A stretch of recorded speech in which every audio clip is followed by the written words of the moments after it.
Health and Fitness with David Hollywood. With DS Sports. Is your sports club ready for a Christmas kit upgrade? Contact DS Sports. dssports.ie. Hello and welcome to this week's programme. We're talking food, education, exercise and science on health and fitness this week. Coláiste Mhuire in Mullingar had no less than 10 projects at this year's BT Young Scientist competition in the RDS. There were around 44 projects from Laois Offaly and Westmeath overall. A massive congratulations to everyone involved. I picked out one to focus on this evening, and that's GAA Grind. Are young people being overburdened when it comes to balancing education and sport? Conor Shoag is on with us to answer that very question. Former Westmeath senior football manager Jack Cooney joins us to talk about his return to education through the Recognition of Prior Learning programme. Midlands food creator and TV chef Maria Harsh is on with us to talk about a special homecoming event in Multifarnham. And our reporter Jack Irwin sat down with Southern Gaels Hurling Club to talk about their latest Healthy Club Challenge. The BT Young Scientist competition was taking place in the RDS in Dublin over the course of the last week, and as ever there was fantastic representation from the Midland schools across Laois and Offaly, and especially Westmeath. A big shout out goes to Mode Community School, who always do great with their entries, and Coláiste Mhuire, who may have taken the title, I think, for most amount of entries for an individual school. And it's to that school we're turning our attention in Mullingar. I'm very glad to say joining us on the programme is a young man from Coláiste Mhuire, Conor Shoag. Conor was involved in a project that caught my eye when I was going through the projects with, that health and fitness lens on me that we do have for this programme. So joining us on the show this evening is Conor, and his project was called GAA Grind. He's going to tell us all about it, but before we are going to say hello to him. Conor, thanks for joining us. Hello, thanks for having me here today. Not at all. Come here. GAA Grind. This is really interesting. A lot of lads and a lot of women your age will be able to relate to it as well. Talk us through what the project was about. Our project GAA Grind, Stress Under the Surface, is about the stress that coaches put onto players during school, and they're trying to find balance between their education, social life, and while trying to be the best that they can at the sport they're playing, and how it can affect their mental health during their exam years when they're trying to study. Especially for junior cert and leaving cert, we find the students often have to nearly drop the sport instead of trying to find a balance that they can to focus on their academics and push further to go further than school, not just the sport that you play in your club and your school. Yeah, that's really interesting, because I think what you've been very good at pointing out there is that it's not that there's too much sport has to stop so that the exams can benefit, or the other way around, that sport's more important than your education. The two of them have to exist together, and I suppose you guys were looking to highlight this dynamic so that maybe we can get closer to getting the right balance. Yeah, so we're trying to get them to coexist with each other so they can find balance. And we knew all this information because we carried out a survey within our own school. So over 200 responses, and over 45% of these lads are feeling extreme pressure. This was carried out from first to sixth years throughout our school. So it wasn't just the exam years that were feeling pressure from study, all the way down to first year. Even a relaxed year, they say, TY, they were under pressure as well from, trying to find balance. Yeah, and obviously, look, sport's a big part of young people's lives, and it is really important. From your own personal perspective, you're in TY now, which means you were doing your junior cert last year. How did you find yourself personally the experience of balancing studying and sport together? I found it very difficult to try balance because I'm on 3 teams myself, and all the training times during going up to the exams, the coaches, they didn't really give me a break to study, and I have to buckle down. There was mocks as well, and you have to try find time between all the sports. You're playing not only under 16s, under 18s as well, and it's just a lot of pressure between the sports, and there's matches on as well, all that sort of stuff leading up to the championship in the summer. But the league and the Gaelic, they take it a bit too seriously for exam years, and they need to know that the exams, there's only a few weeks that you need to take off, months even, just to study. Our solution is the Performance Post website, where you're able to track your training times and send it to your coaches. so they can see how much you're doing. You can be able to log it for different sports, and you can show your training times on it. You can send that to your coaches, and they can see what you've been doing during the week and what days you want to try and study and what you should be doing. Okay, that's a really interesting idea. So you guys did put together a suggested solution in that regard. That sounds pretty productive, or constructive, I should say. In terms of going to the Young Scientist competition, like, have you ever been part of a project there before? I can't say I have. STEM team was really pushed in first year, but I suppose I had the wrong idea about it and I didn't really understand what it was.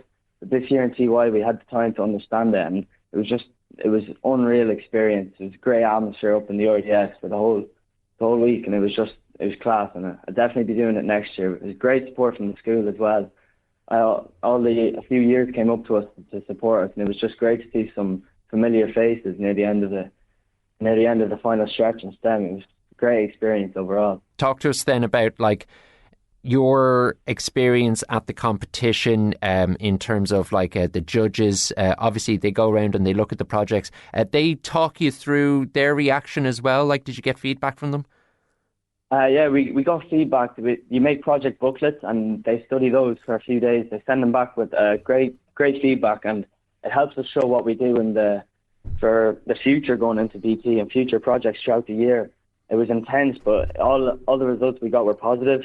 There wasn't too much complaints with the judges. They were all nice, and people, I feel like they think they're trying to tear apart your project and see what the problems are, but they're really there just to have a conversation with you and, you know, figure out what your project is.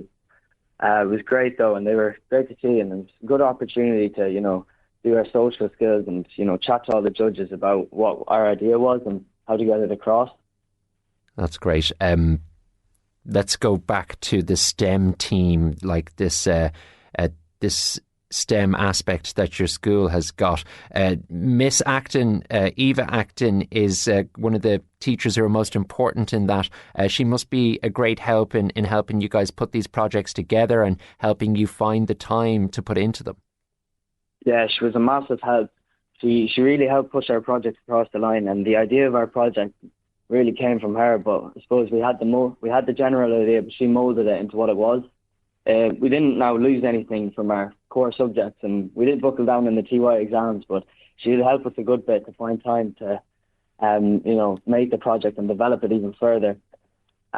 She helped us with all the technologies and things like making the survey and stuff like that, which would be a little bit difficult for us, but she taught us, and then, you know, we learned how to and kept pushing forward. That's fantastic, Conor. You said that you had the wrong idea about STEM. So when it came to engineerings and maths and science and all this kind of stuff, what did you think when you were in your early years in secondary school about it? You just thought it was boring or something like that? Well, I suppose in first and second year, you really have the idea that sports is what's focused on in our school, and the idea is pushed that like coding and STEM is kind of boring for guys and stuff like that. But going into TY, you learn about new subjects and stuff like that, and STEM was one of them that we had, and it really just opened my eyes into what it was and how great it was. Really, the support from all the STEM teams, and I'd have loved to have started earlier, but now I suppose we're recommending it to all the first years that it's not just like another thing. It's support from the STEM, and it's just sports isn't really the big thing in our school. Well, it is a massive thing, but it's not the only thing. Yeah, that's STEM, and it's supposed to be for all the lads. I know there are lads who love coding and they don't really see the opportunity until this. And STEM was great for the likes of them, and even the sports guys, like we're in sports ourselves and we're on a few school teams, but we really know that STEM is another option as well now. And career aspects as well going into the future. It's great to start young in first year. I suppose we started a bit late now, but it's never too late to start. And STEM team, with the support from them and developing our project further, we hope to bring this back next year to BT and develop it even more. Yeah, I suppose STEM is basically, it's kind of like how our world works, isn't it? Yeah, exactly, yeah. Well, look, as you said, absolutely never too late to start. So if anyone listening is inspired by Conor, get online or get a book out and start engaging in STEM subjects, because there's there's no ceiling to what we can learn as individuals. And look, Conor, congratulations on making the Young Scientists exhibition and for doing so well with GAA Grind, the project. We really hope that yourself, your colleagues and fellow pupils in the school can benefit from the progress that you guys have made, and that the school can benefit, and maybe everyone else might learn a thing or two about it. Conor Shoga, Coláiste Mhuire in Mullingar, congratulations and thanks for joining us on Health and Fitness. Thank you. Thanks for having me. Next up, Westmeath's Tailteann Cup winning manager is talking about going back to school. Health and Fitness with DS Sports, the teamwear specialists. Experience lightning fast delivery and unbeatable service for all your sporting needs at DS Sports, with gear ready in as little as 5 days. Contact 085 87 15 311 or info@dssports.ie. Midlands 103. The recognition of prior learning process. This is a programme that recognises the work that people have done in informal education and gives them access and an opportunity to access higher level education if and when that appetite hits them. And I know, speaking from experience, we all get that bite and thirst for formal knowledge at different stages in our lives. I'm very glad to say joining us on the programme this evening is former Westmeath senior football manager and Coralstown Kinnegad manager Jack Cooney, who has actually been bitten by the higher education bug and has gone through University of Limerick with help from the RPL, this recognition of prior learning process. Jack, thanks very much for joining us. You're very welcome, David. Tell us about your experience, what led you back into the world of higher education. I'd finished a couple of years coaching up in Donegal with the Donegal senior team and got a real thirst to try and improve my knowledge even further and probably I'm very, very interested in trying to get a professional role in the sporting environment or related to sport. Sport was always, in particular the GAA, was always a huge passion of mine, and still is. And I just found that just increasing my knowledge and trying to get a further qualification would give me a better chance to try and get a job in that environment or in that role. So that was one of the main reasons why I inquired about the RPL process and going on and doing a master's in sports performance in UL, and it all worked out very, very well in the end. Tell us, as someone who wasn't part of the formal higher education process for a good length of time over your adult life, were you anxious about going into that realm on a personal basis? Yeah, well, it was a massive decision because I was married and still am married with 3 kids, so it was a massive decision. You know, it was a full-time role down in the college, so it was a full calendar year that you had to commit to. So I actually gave up work and took on the course. So I was travelled up and down to UL every day. So there was a lot of decisions around what you were giving up and what you were sacrificing. It was, it was high risk. I had great support from Elaine and the kids at home, and after that, then it was the time commitment, and then actually getting into the course and getting back into that whole space of learning, meeting new people in the class, which were much younger than me at the time. So yeah, it was definitely challenging. There was a lot of different challenges coming from many different angles and many different areas that you just had to meet head on and embrace and try and overcome them, I guess. You talk quite well there about the risk that you perceived and experienced yourself from the position that you were in your life to what you would have to move around and the support you'd have to ask for at home and all of that. Was there a point at which the penny dropped and you're either sitting in a class or you're chatting with a fellow student, or you're back at home with your family and the penny drops and you go, do you know what, this is working, it was worth it, and you're getting that sort of success and satisfaction from it? Yeah. Like there's a lot of things that develop. Not only do you take on all the subject content and of the course, but you do actually learn a lot about yourself as well. I'll be honest with you. The first couple of weeks were daunting, because first of all, I'd say 80-90% of my classmates were probably half my age, so it was a challenge to try and connect and get to know them, and they were brilliant. And then you have going back into that learning space and learning all new subject content quite a lot. That was very challenging. And yeah, it definitely, you have a lot of doubts at the start, but like anything, once you got into it and you got a bit of momentum behind you, really enjoyed it. Absolutely loved it, I have to say, at the end. And it was a great year, and I'm delighted that I did it. I'll be honest with you, I'm really, really delighted that I did it, and I don't regret it for a second. Talk us through the qualification you did and how you might be able to use that in your life and your career going forward. Yeah, well, it's completely changed my life in terms of my professional life. I now work up in Croke Park for the GAA.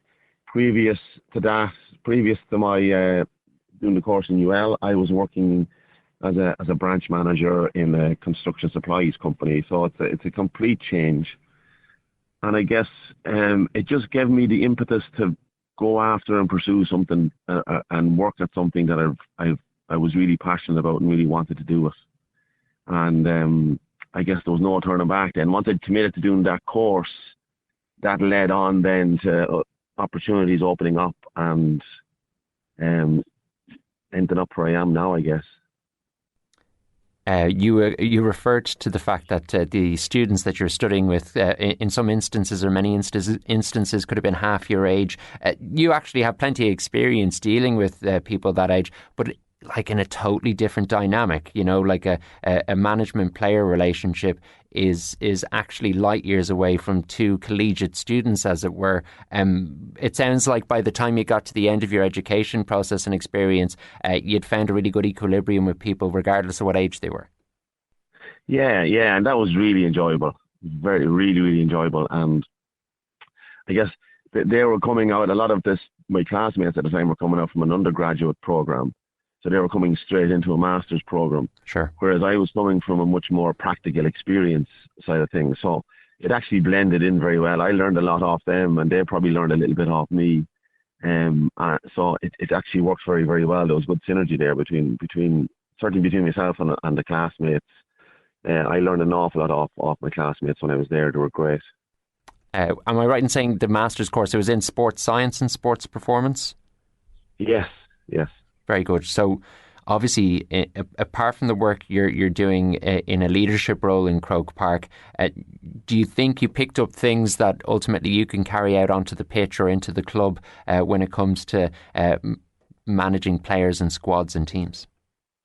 Yeah, the course is very beneficial, hugely beneficial in terms of team preparations.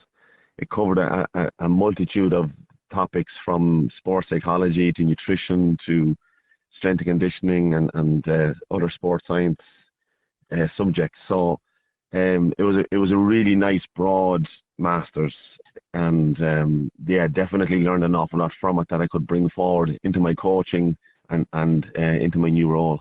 And conversely then, I wanted to ask you, did you find that your previous experience, you know, this whole idea of recognition of prior learning, did you find that your skills and lived life informed or confirmed when you did the theory then in this course in the Masters? You were like, okay, no, do you know what? We were on the right road in a lot of respects. You probably got some degree of vindication on a certain amount of points.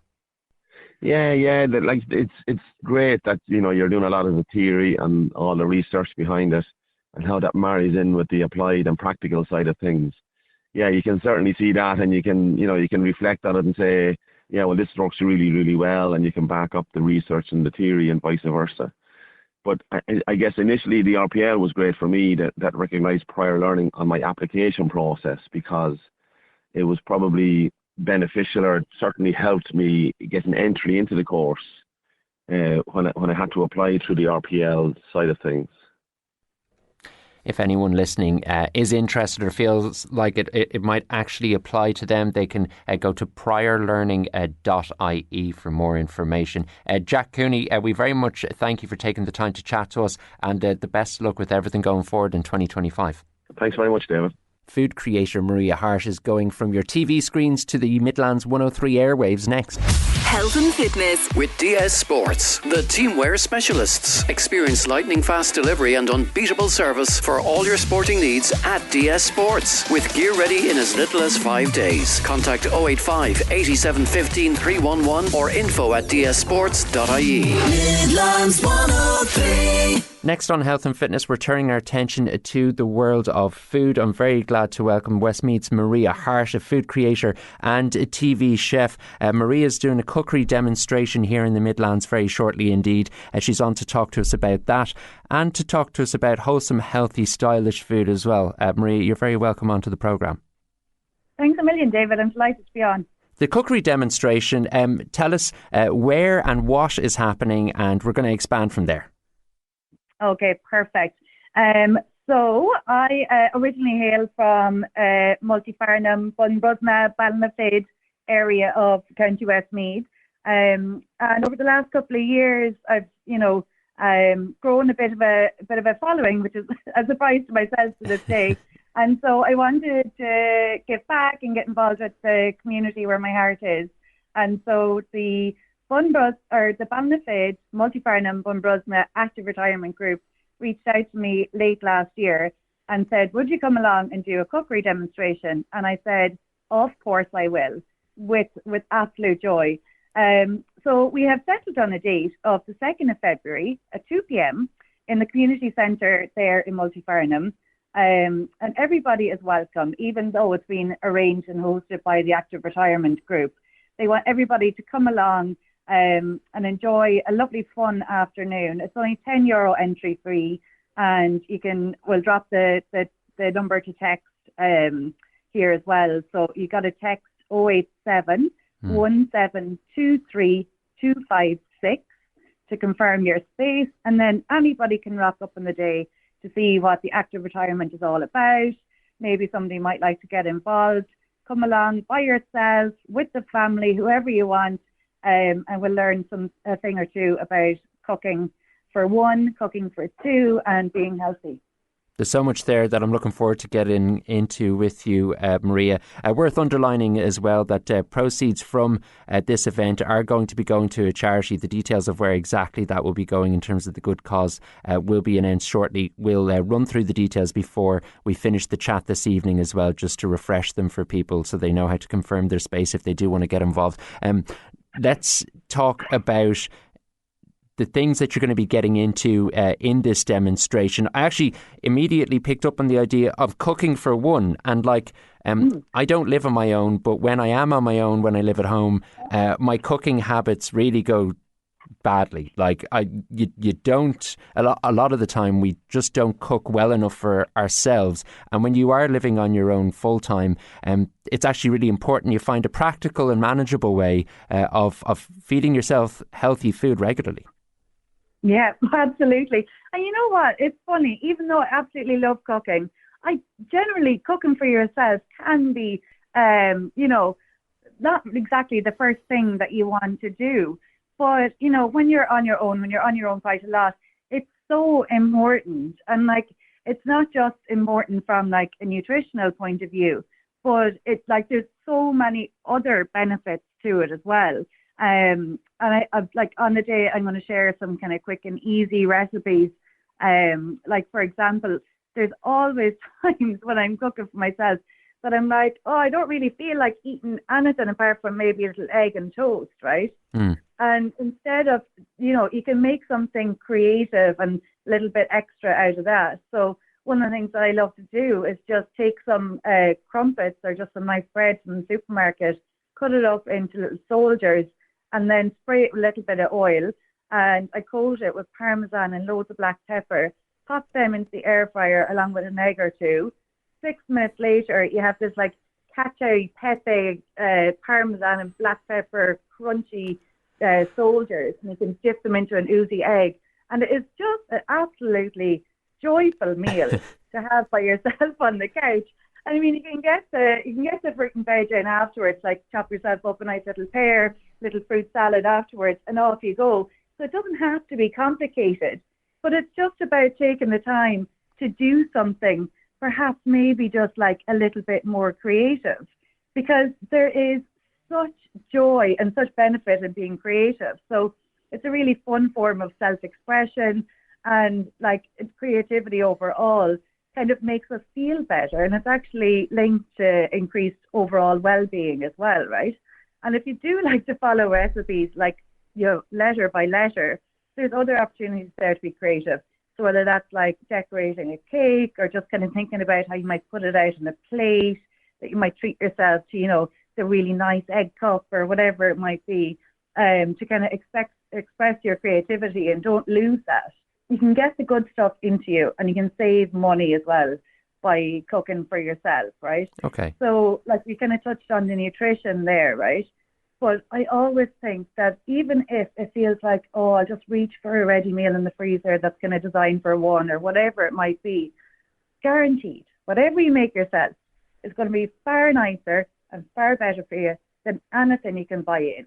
And I'm going to show everybody on the day a couple of key recipes that you can have, and a lot of the ingredients you can actually have in the freezer, and grab them, pop them in, and create yourself something lovely. Looking at the event coming up on the 2nd of February, it's for the Active Retirement Group in Ballinafid, Multifarnham and Bunbrosna. And if we zero in on that again for a second, like as we get older, stuff like nutrition, I don't know if it becomes more important or it's always just as important no matter what age we are. But I imagine it's important to approach it with a practical mind.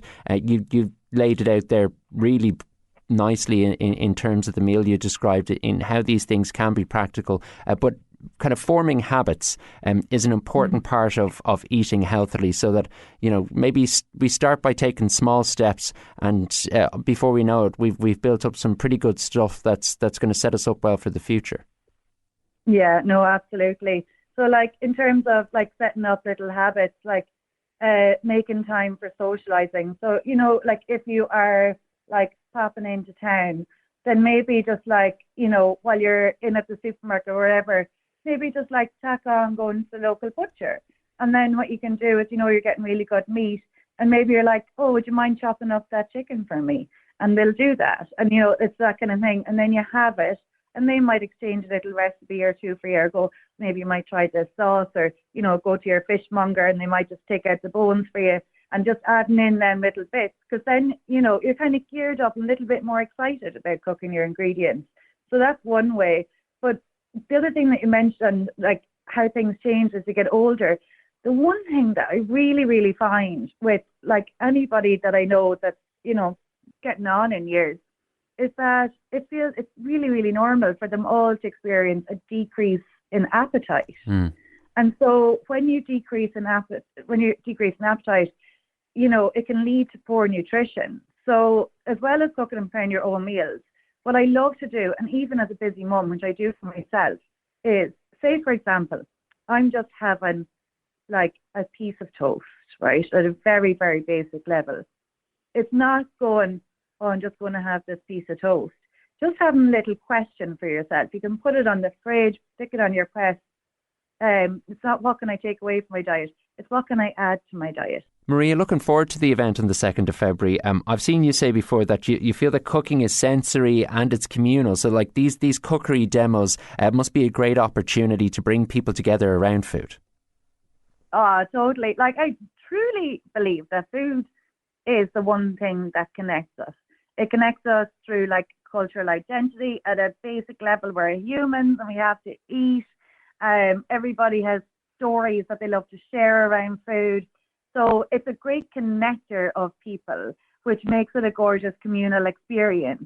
And so for something like the Active Retirement Group, and for a community base, like it's lovely to come. It's just it just levels the playing field. And like we all start salivating at the smell of, you know, freshly baked bread and cookies and all the rest. And it's something that we can all agree on. We can put things to one side and just come together and share in the joy of it. Just before we finish, Maria, it's worth touching on it. You've just mentioned it there that like you're from Ballinafid and Multifarnham, and this is, you know, it must be a wonderful feeling to go back to that community and to be able to give them something I think, as we go through our adult life and we pursue our career, these thoughts cross our mind about where we came from, and oftentimes you don't get that full circle moment because life doesn't pan out exactly like that. But this would be kind of a special experience for yourself as well.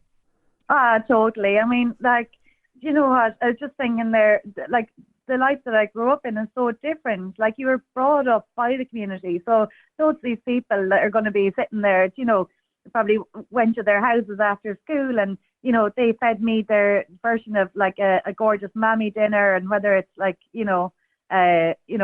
cooking trout from Loughoul there growing up. It's a lovely full circle moment to come back and kind of go, look, I went away and I learned these few things. You brought me up as a community as we did. We kind of lifted everybody up. And now, as I'm coming back with something that hopefully I can teach you a thing or two and bring back that sense of community, which is often missing in the modern world. So that's really it. And it's beautiful. It's a full circle thing. And for the proceeds to be going to local charities is just amazing.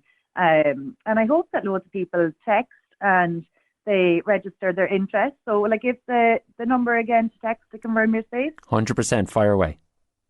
Okay, so pens at the ready, everyone. You're going to text 087 1723 256 to confirm your space, and then you rock up, and it's €10 entry fee on the 2nd of February at 2 p.m. in the Community Centre in Multifarnham. And I should say that there's plenty of raffle prizes. So we've got great prizes from Red Earth. We've got great prizes from Heavens and Athlone, and Seamus Bracken, one of my favourite butchers there in Mullingar, is going to give some lovely vouchers as well for up for grabs. So come along, please. We'd love to see you. Marie, it's been great having you on Health and Fitness. The very best of luck with the demonstration. I hope everyone really enjoys it, and we'll catch up with you down the line. Perfect. Thanks a million, David. When we return, we'll be checking in with Southern Gaels about their latest Healthy Club Challenge. Health and fitness with DS Sports, the teamwear specialists. Experience lightning fast delivery and unbeatable service for all your sporting needs at DS Sports, with gear ready in as little as 5 days. Contact 085 87 15 311 or info@dssports.ie. Midlands 103. Welcome back. Southern Gaels Hurling Club in Athlone is asking everyone to take a step in the right direction for their own health and the health of their community. Our reporter Jack Irwin has been chatting to the Southern Gaels Secretary, Martin Geary. The GA there, in association with Irish Life, have come up with this Every Steps challenge. And what they're doing is challenging each club in the country to try and get involved in this with the hope of getting more of their members active. So the main way you can count your steps is you download an app from Irish Life and you associate it with your own fitness tracker or steps health tracker that would be generally available on Android or Apple, and they link in then. So for every step that you take, it gets updated onto this tracker, and then you can see everyone's movement part of their club once you sign up, and then you can compare yourselves with other clubs. So for example, ourselves now, we're not a massive club, but we have 73 active people who signed up with the app, and then all their steps are going to be accumulated. So this was kicked off last Tuesday, the 8th of January, Wednesday, sorry, the 8th of January, and in a week we have done, with those 75 participants, we've done over 2,000 kilometres. So the aim of it for each club is that once you get over 4,000 kilometres, you get entered into a draw to win €2,500 as a prize. So within a week, we're halfway there. So fairly confident at this stage that we'll make the target and we'll be entered into the prize, and hopefully the club can get some money out of it as well as being healthy. Yeah, no, look, it sounds like a great initiative. In regards to where does it take place with yourselves? Yeah, unfortunately, we don't own our own grounds. We're in the process of developing, buying. Well, we've purchased new grounds to develop, but it's just a field at the moment. So we share our facilities there with Athlone GAA. There's no proper walking track there. So we've joined up with Athlone Regional Sports Centre, and over the last few years, they've developed a fantastic walking track that's lit up beside the Athlone Regional Sports Centre in Athlone. So we met up there, and we were supposed to meet on the 8th of January, but with the cold and the frost there, it was postponed. So we met up last night at 7 o'clock, and we had nearly 30 members there meeting together, and collectively with dogs and young children and a lot of our members, we walked 2 laps of the Athlone Regional Sports Centre. So it's done in the evening time, under lights, in a great friendly environment. You're chatting and walking. Also mentioned the app there as well. So am I right in saying that you can also do it from different locations and use it, put in your details on the app, and it sort of combines a score that you can use with the club? Yes, indeed. So once your tracker is on your phone, every step you take in the house or at work or just going for a leisurely walk or even a more advanced jog, they all get tracked on your app, and then that's synced with the Irish Life app, which then is added to your scores. So what this has led to is you can see then every individual's person within your club and within other clubs.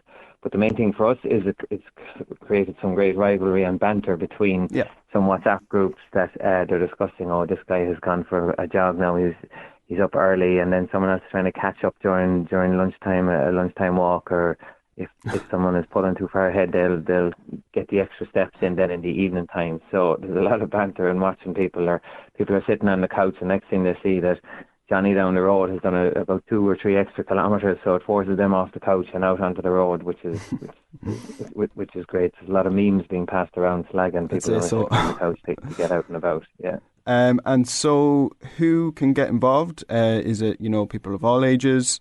Definitely, anyone, any age. Once you have a mobile phone and a tracker associated with that, then you can sign up, and then you accept the challenge, and then you set up your club for Southern Gales, and as part of that, then you'll be added then to our collective walking group or step challenge group, and then you can compare yourself to other clubs. Like, for example, the clubs at the top 3.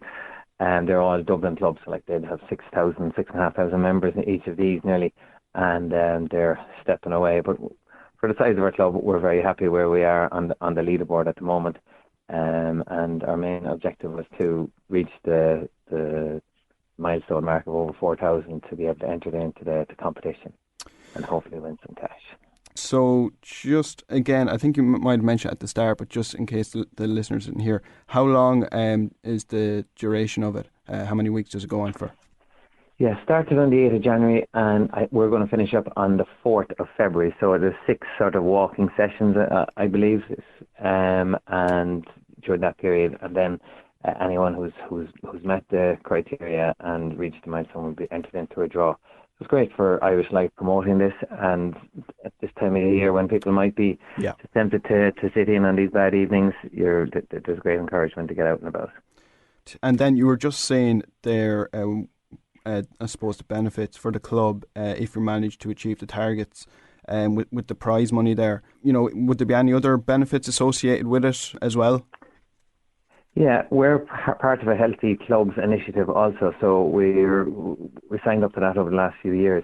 So as part of that there, you're encouraging just activity within the club, and the most important part of that is getting out, meeting and greeting your fellow club members, getting to know them, and this is perfect criteria to meet in a healthy environment that you're out for a walk. So our Healthy Clubs initiative there is just to get people talking more, socialise more, but associated with different activities. For example, you can hold a cooking night, or you can hold a coffee morning, or you can hold a walking challenge, or but just getting people think more healthily, and what better place to do it but in the environment of your own club with your own club members, where you have a common love for a game and easy things to talk about and chat about.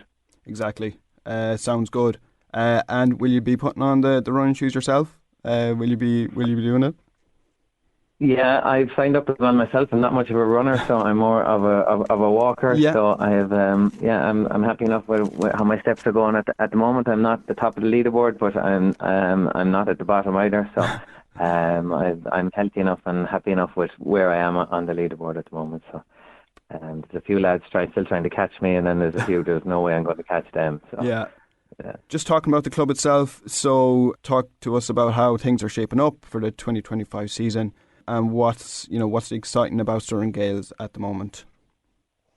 Yeah, well, we're not obviously 2025. 2 years ago, we celebrated our 50th anniversary, where we brought Camogie into the club there for the first time. So that's thriving. Last year, it culminated in our under-14s reaching and winning a Shield final.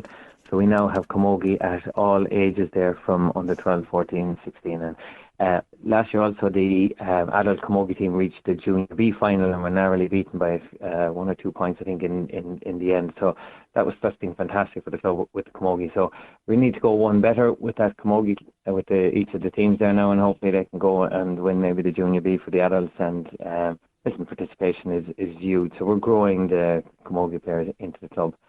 From the male perspective then, quite successful then towards the older age groups. The under 18s won the league, Division 2 in 2024, and then the under 20s, I think it was the end of November, start of December, they won their championship. And then we also crowned it off on the 23rd of December with our last match. We won the Junior B final against local rivals Father Dalton's by the narrowest of margins, 1 point.